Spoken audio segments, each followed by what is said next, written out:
कोल्हापुरात हर घर तिरंगा अभियानाच्या जनजागृतीसाठी भाजपने तिरंगा बाईक रॅलीचं आयोजन केलं होतं। बिंदू चौक इथून महात्मा ज्योतिबा फुले यांना अभिवादन करून सुरू झाली, तर छत्रपती शिवाजी महाराज चौक इथे छत्रपती शिवाजी महाराजांना अभिवादन करून या रॅलीची सांगता झाली।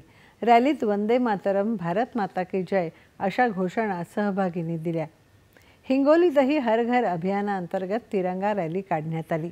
या रॅलीत अनेक शासकीय कर्मचारी आणि अधिकाऱ्यांसह नागरिकांनीही सहभाग घेतला। छत्रपती संभाजीनगर जिल्ह्यात हर घर तिरंगा अभियानाअंतर्गत एका कार्यक्रमाचं आयोजन केलं होतं। त्यावेळी जिल्हाधिकारी दिलीप स्वामी यांनी उपस्थितांना देशाप्रती आपलं कर्तव्य बजावण्यासाठी प्राधान्य देण्यासाठी मार्गदर्शन केलं।